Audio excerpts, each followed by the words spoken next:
after the shooting was over, I saw all the victims where they lay. The visions haunt me in my sleep every night and most days. I cannot get those memories out of my head. Nighttime is the worst for my PTSD. I have night terrors that jerk me awake in the middle of the night, and I'm unable to calm back down to go back to sleep. Loud noises never bothered me before, but they do now.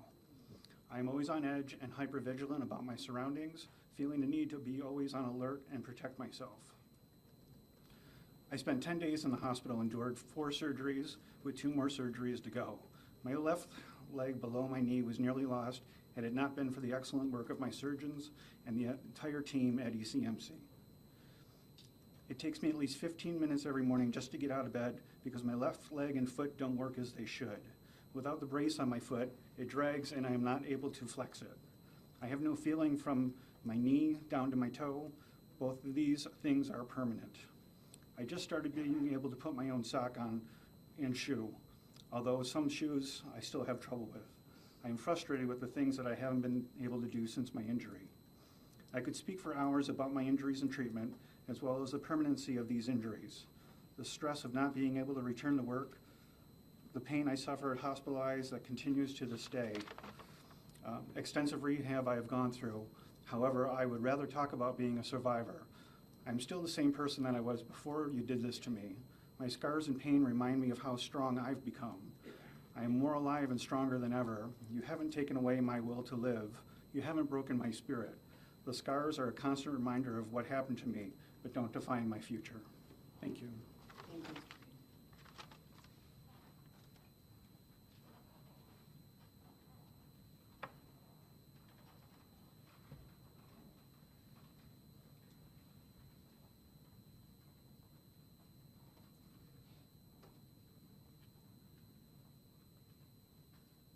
Good morning.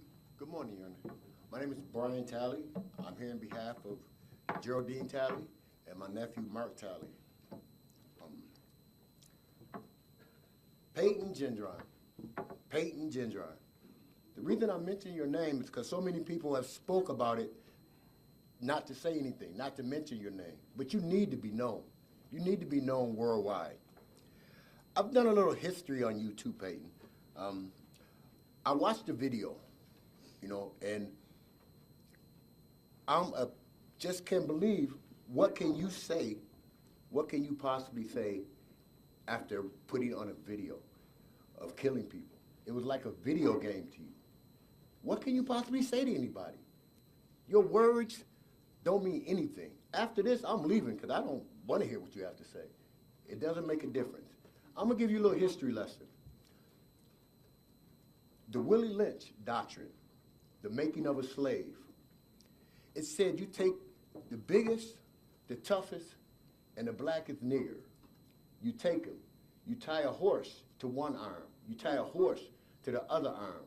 You tie a horse to one leg and tie a horse to the other leg. And then you rip him apart in front of every slave to let you know what it is.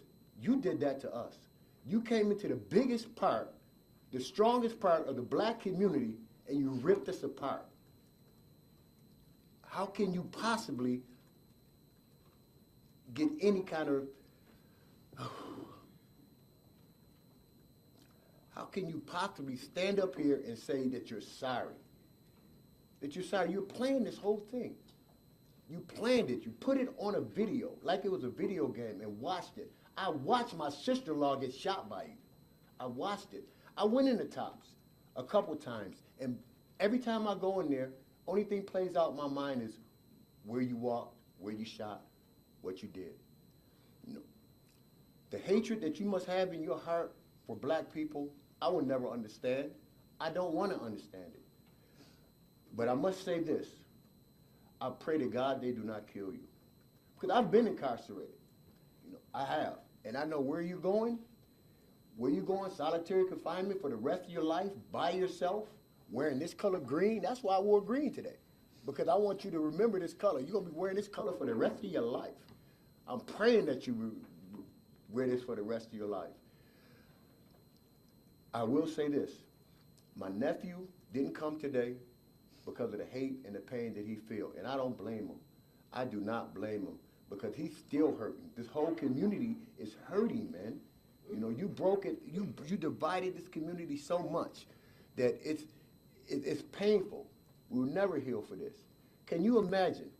You wake up on a Sunday morning and you're going shopping, on a graveyard? Because that's what Tops is now, it's a graveyard. Huh. It's a graveyard. Can you imagine going to buy your grocery at Forest Lawn, right in the middle of Forest Lawn right now? Well, that's what you did. And if you look at the community right now on Jefferson Avenue, after all the hype and everything, nothing has changed. As a matter of fact, it's got even worse.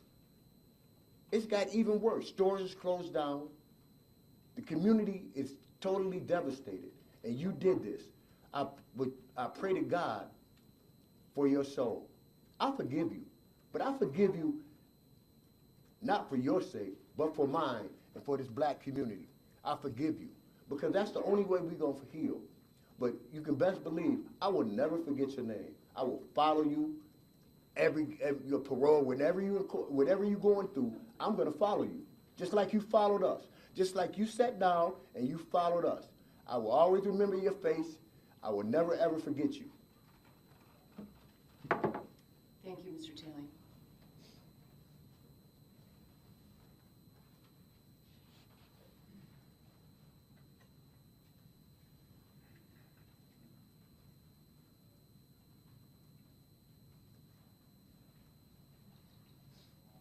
Good morning.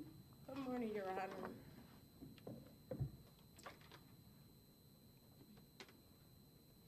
My name is Michelle. My last name is Spite. I lost an aunt on May 14th and a cousin. What are the chances that two of your family members would be in the same place from two different sides of your family? This is the first time I really had to process this for myself, as I've been an advocate for my families that couldn't be as strong to speak for themselves.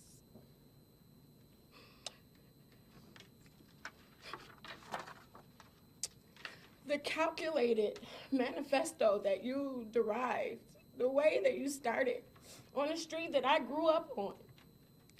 You journeyed down my grandmother's street and then wound up at Tops and killed two of my family members.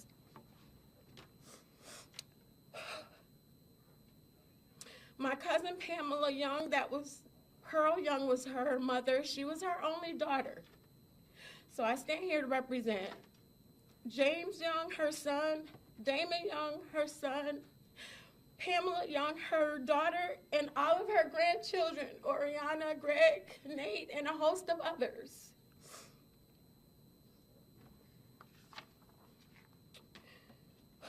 I'm going to read Pamela's statement. She could not be here today. It's entitled Residency. What will take up residency? Will it be May 14th, 2022? Or the court appearance, or every interview, or every time I've had to send my mother's death certificate to an insurance company with the cause of death being multiple gunshot wounds to the head. You didn't shoot her once, but you turned around and shot her 2 times. So much so that her viewing could not even be made by her family. I don't feign strength, great strength. Some mornings I wake up with questions of, why my mother? I still recall the day I viewed my mother's body for the final time at the funeral home. Her face held no familiar semblance, and I couldn't even get her wedding ring on her finger because so much of her was distorted.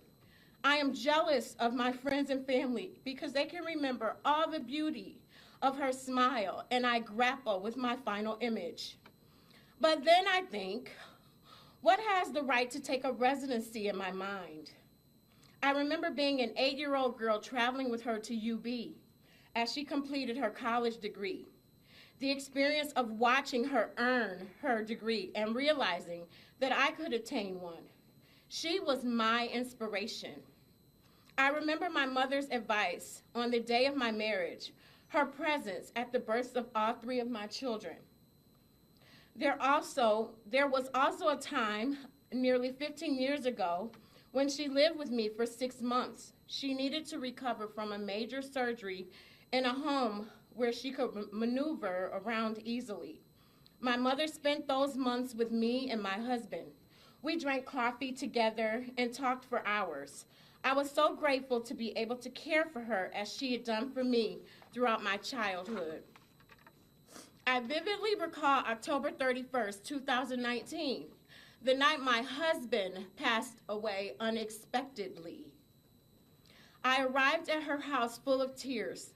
She brushed my hair as I lay on her lap as if I were a 5-year-old girl again. I have so many other memories that I've decided to write them in my journal. May 14th will always be a memory of a heinous and monstrous act of violence perpetuated by an angry man against my mother simply because of her race. An act of hatred and white supremacy. But I won't allow it to take up residency in my mind. Not when there is so much more about my mother that deserves residency there. So when my mind is invaded by May 14th, 2022, I will allow the tears to fall and the question of why to utter from my lips. But afterwards, I'll take out my journal to remember all the precious moments with my mother. 2 minutes and 3 seconds won't steal those memories. But Payton, I hope you are haunted every day and every night. I hope nightmares invade your sleep and conviction be your constant companion. You came to Buffalo with hatred and anger in your heart. You terrorized a community, took the life of my best friend, but your anger and hatred is not greater than my love for my mother. Beautiful thoughts of her are in my mind as I write tonight.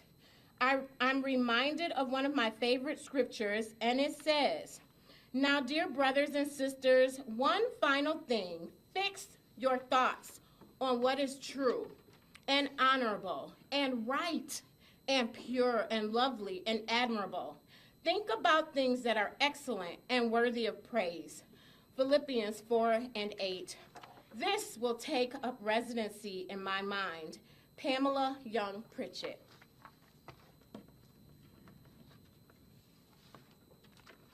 And the final reading on behalf of the Morrison family, specifically Fred Morrison and his mother, who is 72, who on her birthday buried her son. Thanks, Payton, for that.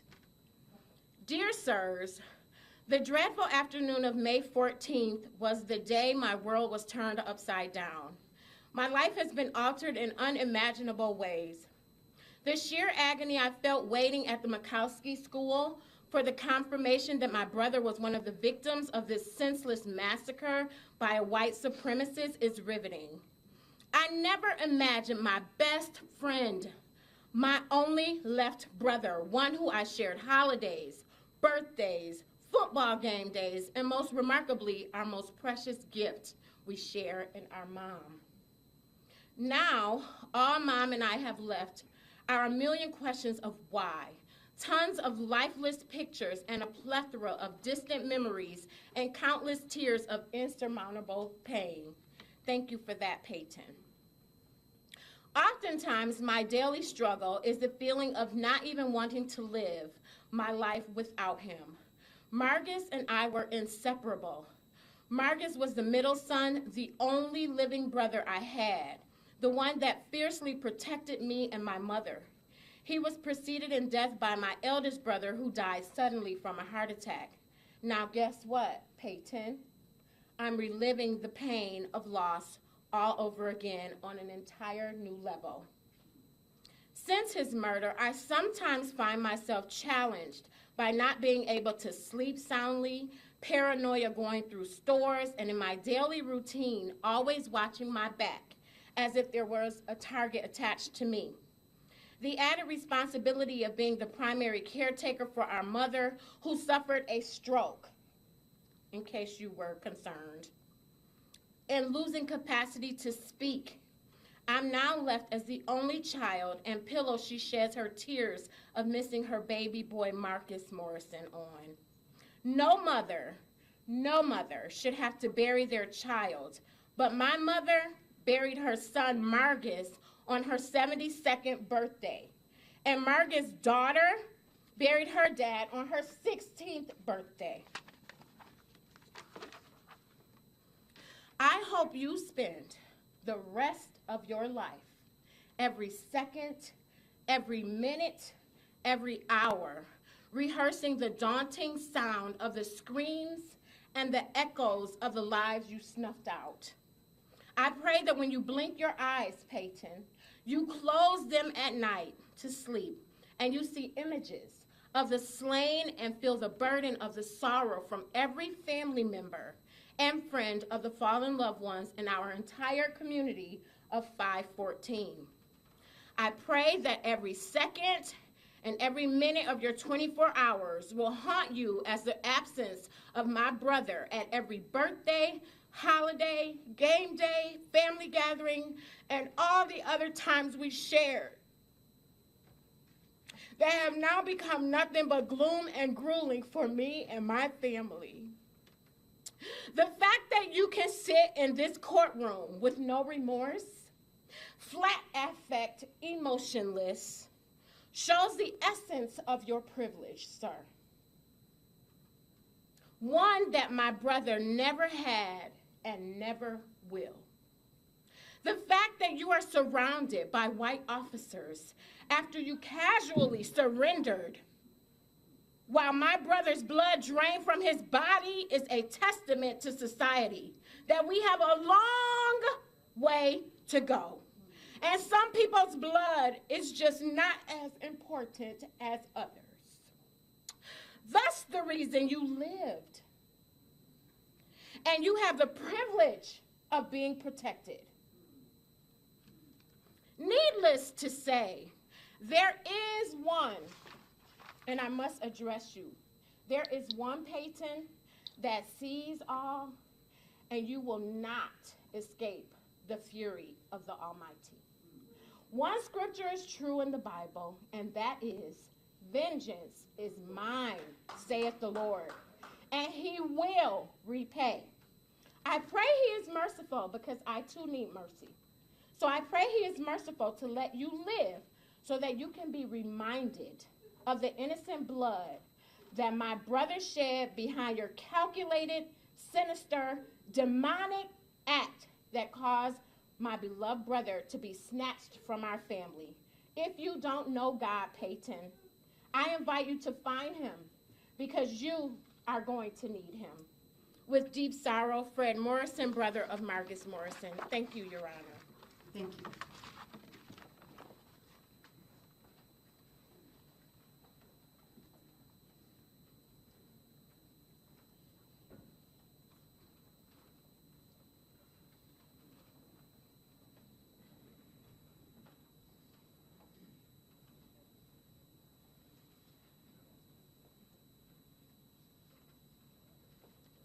Good morning. Good morning. So I want to start off with saying my dad was Andre McNeil. He went to that store to get a cake for my little brother because May 14th is his birthday, my little brother's birthday. And he turned 3 years old, and he didn't get to celebrate his birthday with his dad because he never came back. So I was told to write an impact statement. First, I was being selfish, and I said I wasn't going to do it, but then I remember I wasn't doing it for this selfish coward or the courts or the press, but I was doing it for my dad, my best friend who was snatched from this world because of something he couldn't change, the color of his skin. After I lost my Uncle Bebe, my dad's brother, I made my dad promise me to stay on top of his health because I didn't want to lose him. And even though we had separation in life, once we did rekindle, we were inseparable.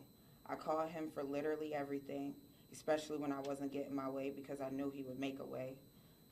But most of all, I would be lost without him because I finally found somebody who understood me to a T. We thought a lot alike, and even though he had to be dad before a friend, I always respected everything he said. He was so wise, and he made the world easier to live in because he had all the answers to my wild questions. When I was around him, I wanted to know his every move, where he was going, what he was doing, and I made sure I tagged along. And the one time he leaves without me, he doesn't come back. After this happened, I constantly beat myself up about him going, and I'm still pissed off because he wasn't given a chance to fight. He was blindsided. You hit him and he didn't even know he got hit. He was blindsided by a hateful death at the hands of a selfish boy who was obviously not educated on the history of African Americans. And because of you murdering my dad, I'm pissed and I'm sad and I hate you. And I didn't think I would be strong enough to look you in the face and tell you this. And how much you hurt me. My little brother, who's 3 years old, got to grow up without his dad. His brothers, my dad's sisters, his nieces, nephews, his grandkids. Our dad, the man who created us, was killed by a little boy who was obviously raised by hateful people. And I hate your parents too, so let them know that. And there's nothing in this world, no amount of money, anything anyone could say that'll change how I feel. This is the worst way to lose someone. So close to you, and I'll never forgive you. And I don't have it in me because no matter what, it wasn't my time. It wasn't my dad's time to go. And who are you to think you control that? My father, Andre McNeil Sr., his name will live on until the day I die. So I don't know what else to say to you. I just hope you feel bad. I really do. And I just hope you go through it in prison. That's all I got to say. Thank you.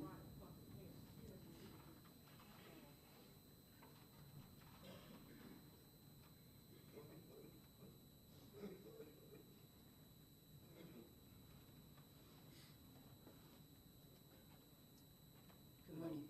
Hello, I'm Vion Elliott. I am Andre McNeil's brother. Me and Andre are 11 months and 8 days apart. On the 28th, I'll turn 53. On March 8th, he'll turn 54. Payton, you took this from me. You took the last of my line. My mother died 3 days before 9/11. My baby brother died in 2017. My father died in 2017. I'm all that's left besides my baby sister. But what I grew up with, you took from me, which was my brothers. My last, the oldest, the only one I had, the only one I could go to. You know, I became homeless, and he came in and found me and got me, brought me to his house. And shortly thus, after that, you know, he planned a party for my nephew and asked me to be here. You know, because of my work and trying to better my life, I didn't make it. But any other thing and any other day that he's in Auburn is where he lived. We were born and raised in Buffalo. Yes, we are from Buffalo. Yes, this is our home. So you took a lot from me when you came into Buffalo and you drove past Auburn. You know, because Conklin's not that far from Auburn, actually. I don't understand why. You know, you came all the way to Buffalo when there was a million different black communities. But you shouldn't have came anywhere. You should have sat in your car first and thought about your actions. As an 18-year-old, I don't know how you could even continue on. I don't know who helped you, who talked you into it. You know, because I know a lot of 18-year-olds, white boys, so you know this. I know a lot of 18-year-old Caucasian, little friends of mine, I call them little homies. None of them are racist, so I'm confused. Especially the three that I know from Conklin, where you're from. So I'm confused on how you got past everybody with your ideology and all this nonsense. You have all these protectors of you, but so that you know that they're here now. Where you're going, I've been. And your own kind's gonna get you. Just so you know, I've been in that prison.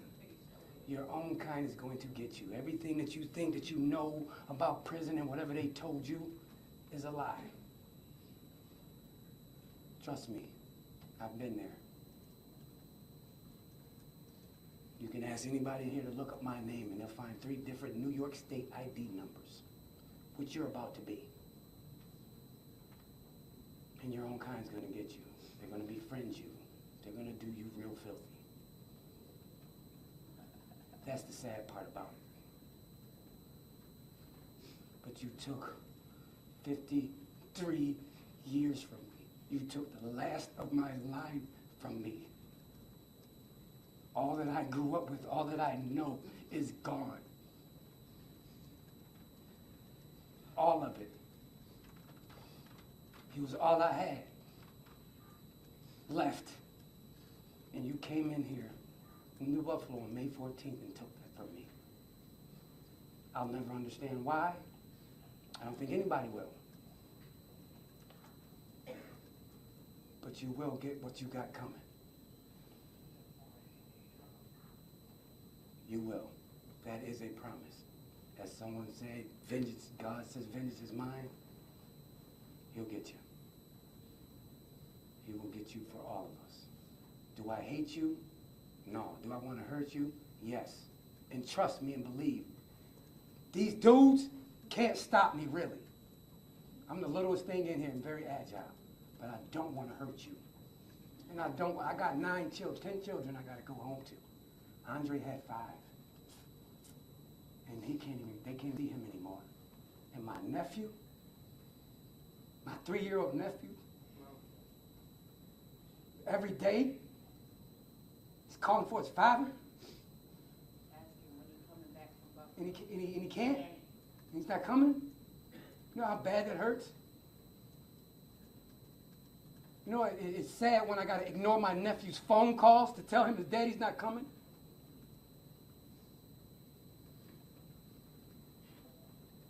It's sad. Because that's all he wants to know. And I don't have an answer. But you took a lot from me. You took a lot from my family. But me, the last, I have no mother, no father, no brothers anymore. You know what you took?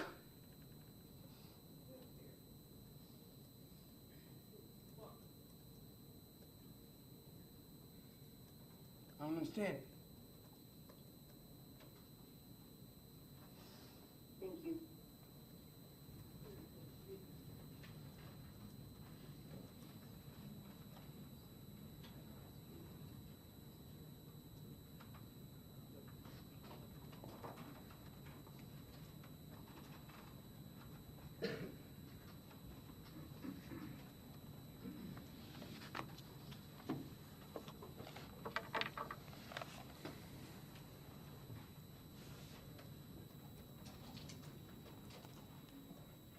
Your Honor, you've had an opportunity to hear from some of the victims' family members.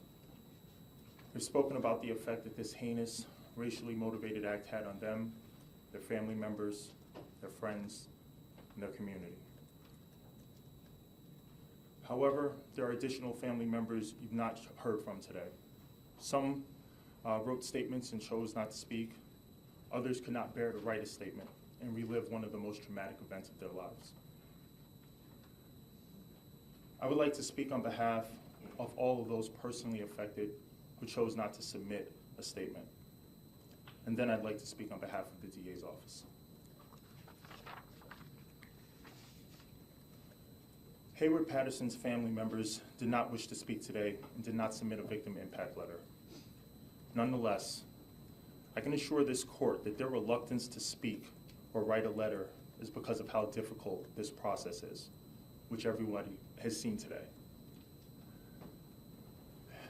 Everyone who was in TOPS on May 14th of 2022 or knew someone who was killed on that day has experienced trauma that is not easy to speak about.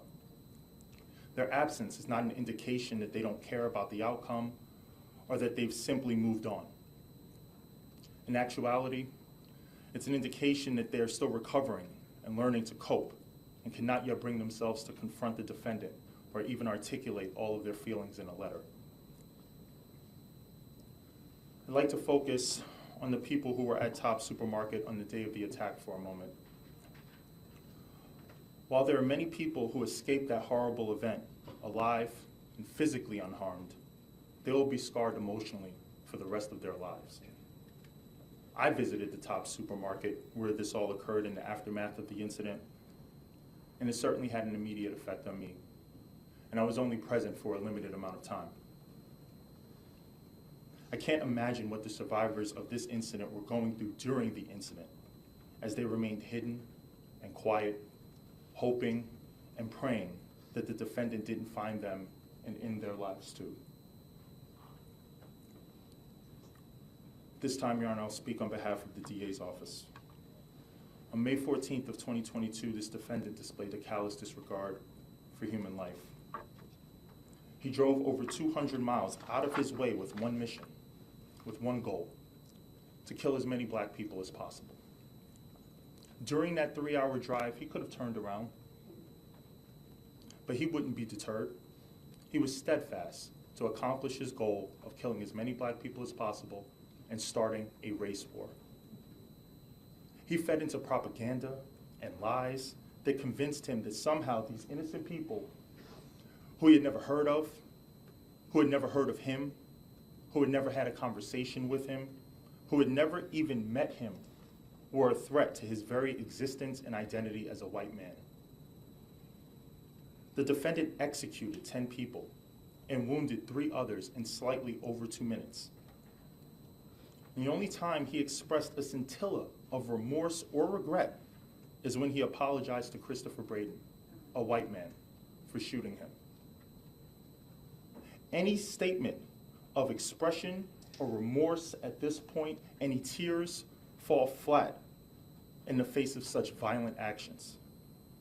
And I wholeheartedly believe that the only other regret that the defendant has is that he didn't kill more black people before he was apprehended by Buffalo police officers. In fact, the defendant was so sure of his beliefs, which were based on lies and propaganda, that he live-streamed his attack with the goal of inspiring others to commit similar attacks, with the goal of tearing this community down, with the goal of spreading hatred and fear. He failed. This community is pulled together. People of all races, sexual orientations, and religions working together to show love and unity for one another. On May 14th of 2022, 10 beautiful and innocent lives were violently taken from their family, friends, and community because the defendant subscribed to hateful ideology.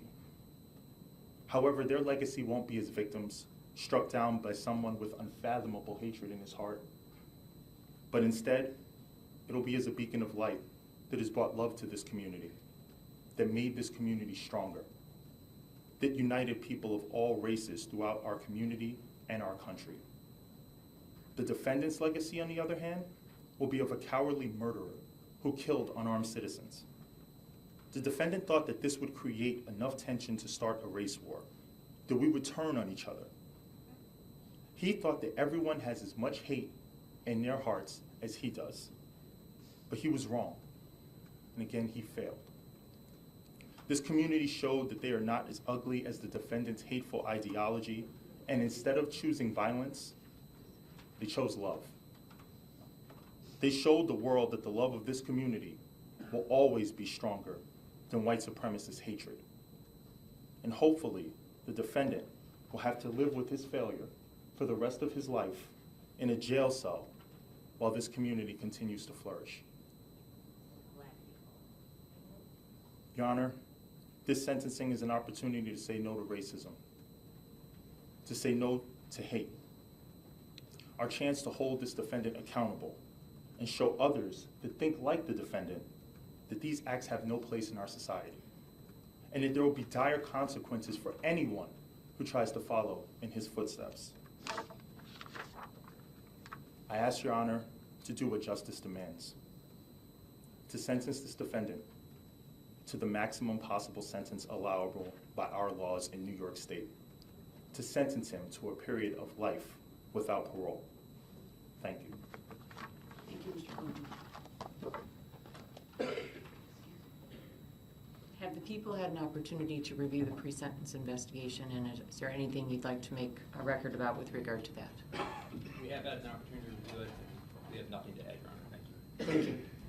Anything further from the people? No, Your Honor. Thank you. Mr. Parker.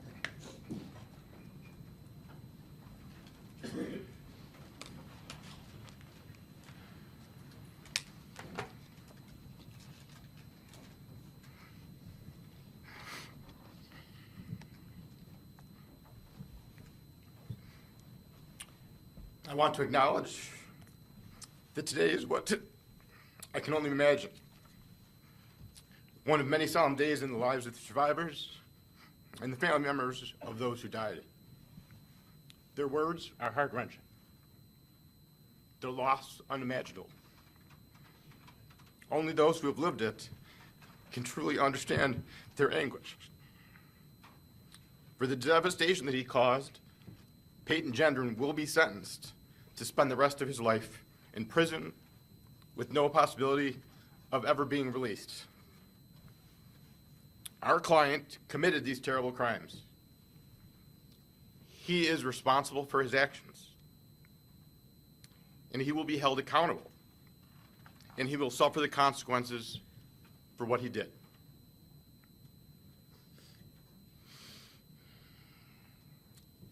This case highlights, however, a much deeper problem.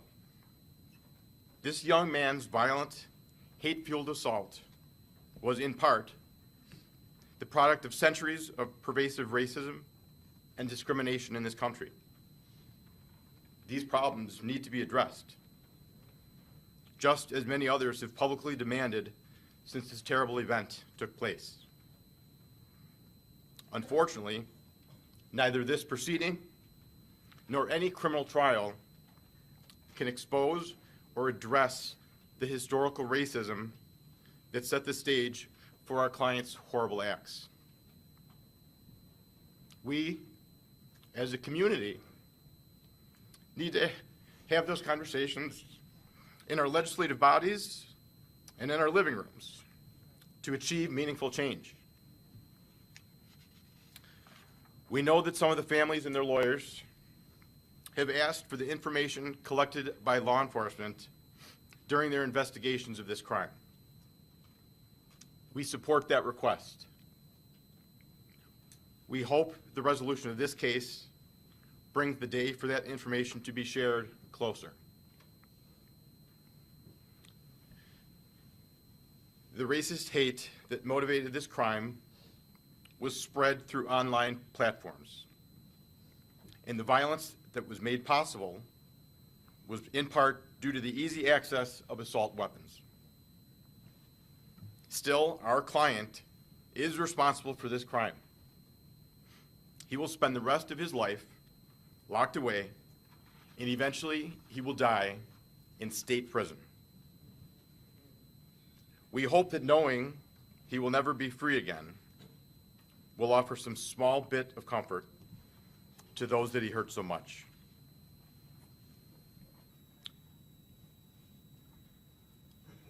Some of those most affected by his crime have expressed a need to know whether our client is remorseful. Remorseful for what he did and the devastation that he caused. We are aware, however, that for others, any expression of remorse would be meaningless, and the very sight of him or the sound of his voice can be painful. At this time, he has a brief statement to make. His words are not in any way intended to inflict any further pain on those that have already suffered, and we hope that they do not do so. Thank you. Thank you, Mr. Kerr.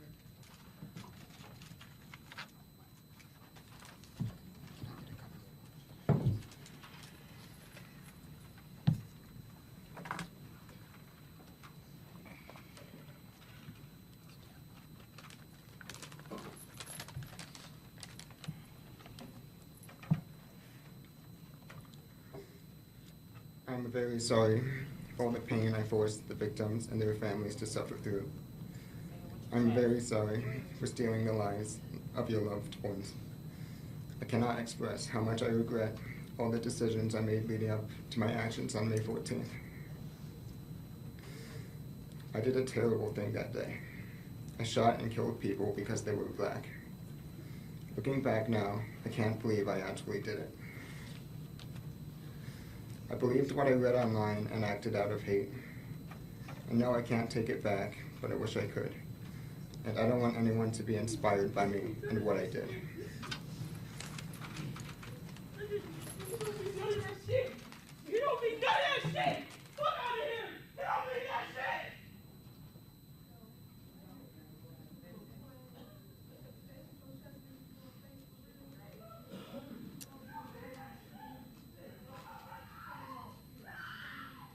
Has the defense had an opportunity to review the pre-sentence investigation, and is there any record you wish to make with regard to that?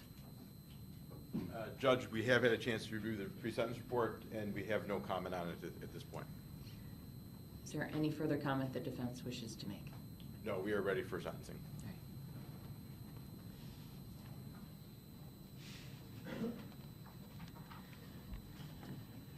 I would like to thank you all for being here.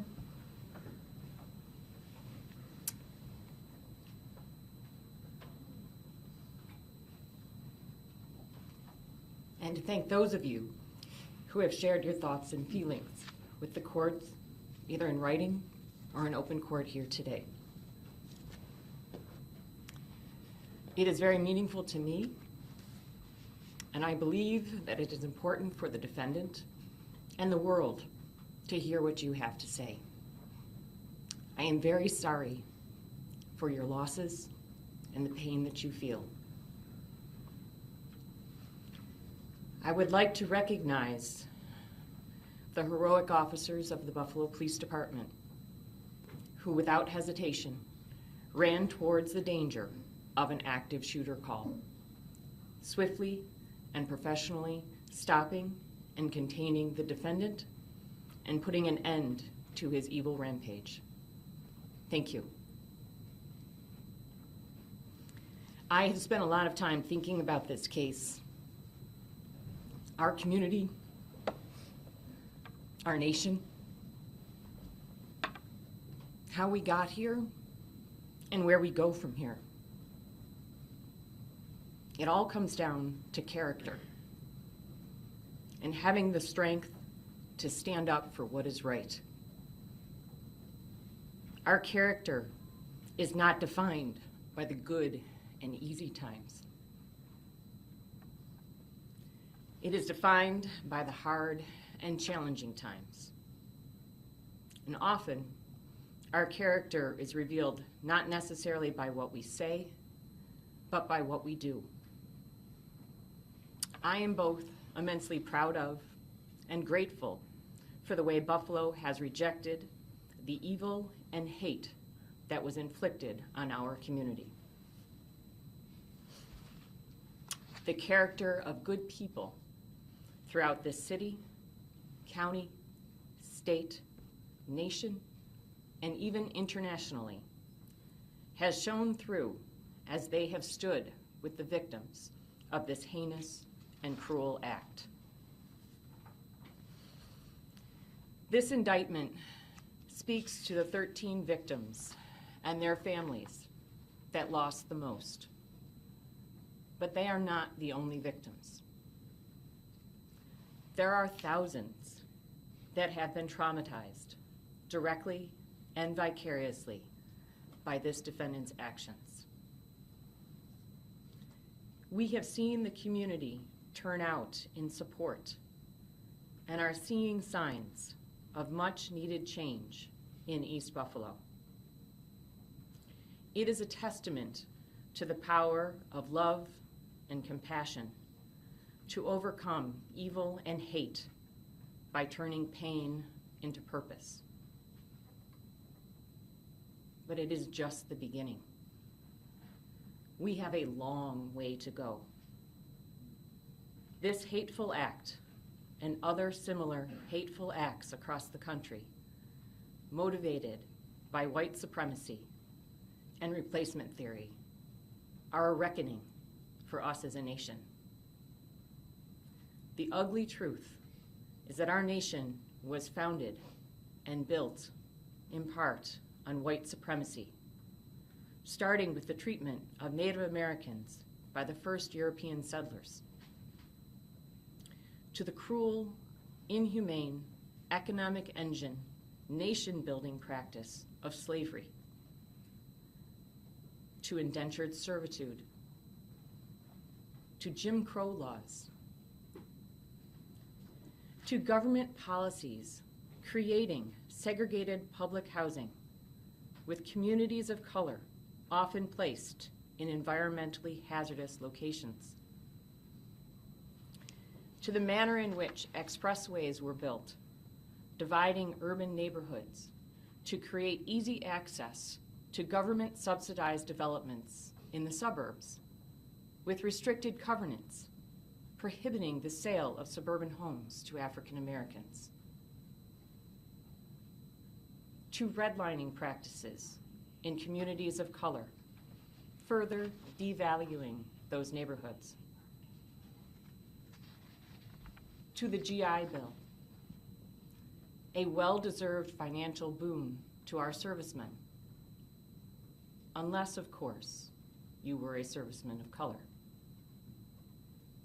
to the war on drugs and mass incarceration, disproportionately of men of color, to the school-to-prison pipeline, to inequities in education, employment opportunities, and compensation, to the existence of food deserts and inadequacies in healthcare. Our history is replete with both individual and systemic discriminatory practices, many of them still firmly in place today. In fact, it is these very policies and practices that contributed to and made this atrocity possible.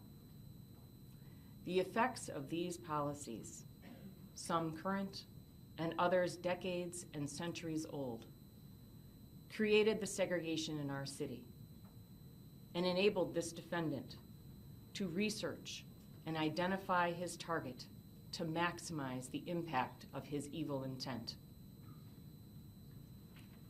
All of these policies and systems, either sponsored or tolerated by the government and implemented by individuals, were designed to destroy the very fabric of family life, opportunities for success, the creation of generational wealth, and even the mere existence of hope in communities of color. The harsh reality is that white supremacy has been an insidious cancer on our society and nation since its inception. And it undermines the notions of a meritocracy and the land of opportunity that we hold so dear. However, white supremacy is not inevitable or unstoppable. It has been carefully cultivated and nurtured by individuals and the government for centuries. This is the history that we have all inherited. It has been passed down from generation to generation. We must acknowledge that history. See that history for what it is. Recognize it. And learn from it, or we are doomed to repeat it. Let ours be the generation to put a stop to it. We can do better. We must do better. Our own humanity requires it. As an individual, we must call out injustice in our daily lives when we see it. We must reject racism in all of its forms. We must be conscious of the power of our words and actions and the impact they have on those around us, both intended and unintended.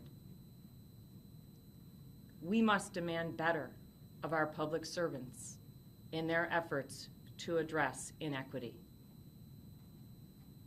And we must embrace government policies aimed at creating and fostering diversity, equity, and inclusion.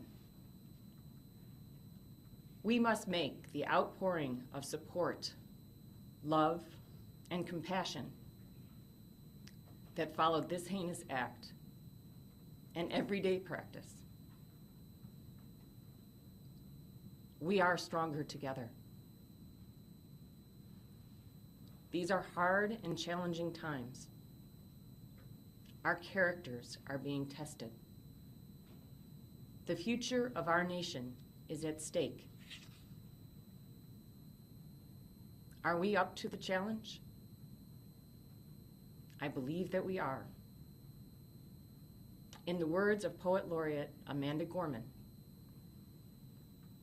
there is always light, if only we are brave enough to see it.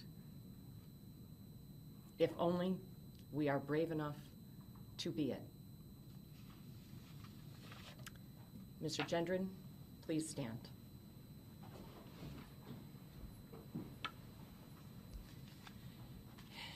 There is no place for you or your ignorant, hateful, and evil ideologies in a civilized society. There can be no mercy for you, no understanding, no second chances. The damage you have caused is too great, and the people you have hurt are too valuable to this community. You will never see the light of day as a free man ever again. It is the judgment of this court for your conviction under the first count of the indictment, a domestic act of terrorism motivated by hate in the first degree, an A1 felony, that you be sentenced to life imprisonment without parole. Under the second count of the indictment, murder in the first degree, for the murder of Roberta Drury, a vibrant 32-year-old young woman, a daughter, a dedicated sister and friend. I am imposing a sentence of life imprisonment without parole. Under the third count of the indictment, murder in the first degree, for the murder of 67-year-old Hayward Patterson, a son, father, and friend, known as a faithful, hardworking, generous, well-dressed man. I am imposing a sentence of life imprisonment without parole. Under the fourth count of the indictment, murder in the first degree, for the murder of 77-year-old Pearl Young, a daughter, mother, grandmother, and friend, known for being a loving, dedicated substitute teacher. I am imposing a sentence of life imprisonment without parole. Under the fifth count of the indictment, murder in the first degree, for the murder of 86-year-old Ruth Whitfield, a daughter, sister, wife, mother, and grandmother, a dedicated caretaker, an avid fisherwoman, and a valued member of her church community. I am imposing a sentence of life imprisonment without parole. Under the sixth count of the indictment, murder in the first degree, for the murder of Celestine Cheney, a daughter, sister, mother, aunt, grandmother, and friend, a fighter who who at 65 had beat cancer and multiple aneurysms. A person who enjoyed life and laughed easily. I am imposing a sentence of life imprisonment without parole. Under the 7th count of the indictment, murder in the first degree, for the murder of Aaron Salter, age 55, a son, brother, husband, and father, a car guy, and a lover of camping, a retired Buffalo police officer, heroic and selfless to the very end. I am imposing a sentence of life imprisonment without parole. Under the 8th count of the indictment, murder in the first degree, for the murder of 53-year-old Andre McNeil, a son, brother, uncle, father, and fiancé, devoted Miami Heat fan, survived by a 3-year-old son. I am imposing a sentence of life imprisonment without parole. Under the 9th count of the indictment, murder in the first degree, for the murder of Margus Morrison, age 52, a son, brother, husband, and father. He loved music and sneakers. I am imposing a sentence of life imprisonment without parole. Under the 10th count of the indictment, murder in the first degree, for the murder of 72-year-old Catherine Massey, Cat, a daughter, sister, aunt, and friend, an activist known for her sincerity, thoughtfulness, and honesty. I am imposing a sentence of life imprisonment without parole. Under the 11th count of the indictment, murder in the first degree, for the murder of Geraldine Talley, age 62, a daughter, mother, and aunt, the life of the party, and a top-notch baker. I am imposing a sentence of life imprisonment without parole. By operation of law, the sentences on counts 2 through 11 must run concurrently with the sentence imposed on the first count. Under the remaining counts of the indictment to which you pled, the law permits me, based on your age, to consider granting you youthful offender status. The purpose of youthful offender status under the law is to prevent the stigmatization of young offenders based on hasty and thoughtless acts, and to provide them a fresh start and a renewed opportunity to be a law-abiding, productive member of society. However, given the manner in which you methodically planned, researched, conducted recognizance, and executed your hateful crimes, a finding of youthful offender status is not appropriate. There was nothing hasty or thoughtless about your conduct. There are no mitigating factors to be considered. You will be sentenced as an adult on the remaining counts. Under the 22nd count of the indictment, attempted murder in the first degree, for the attempted murder of 20-year-old Zaire Goodman, a beloved son, a hardworking young man of character. I am imposing the maximum determinate sentence of 25 years, followed by 5 years of post-release supervision. I direct this sentence to run consecutively to all other sentences imposed. Under the 23rd count of the indictment, attempted murder in the first degree, for the attempted murder of 55-year-old Christopher Braden, a son, father, husband, and friend, a professional serving the needs of the good people of the City of Buffalo, I am imposing the maximum determinate sentence of 25 years, followed by 5 years of post-release supervision. I direct this sentence to run consecutively to all other sentences imposed. Under the 24th count of the indictment, attempted murder in the first degree for the attempted murder of Jennifer Warrington, age 50, daughter, mother, wife, friend, a professional serving the needs of the good people of the City of Buffalo. I am imposing the maximum determinate sentence of 25 years, followed by 5 years of post-release supervision. I direct this sentence to run consecutively to all other sentences imposed. Under the 25th count of the indictment, criminal possession of a weapon in the second degree, I am imposing the maximum determinate sentence of 15 years, followed by 5 years of post-release supervision. I direct this sentence to run consecutively to all other sentences imposed.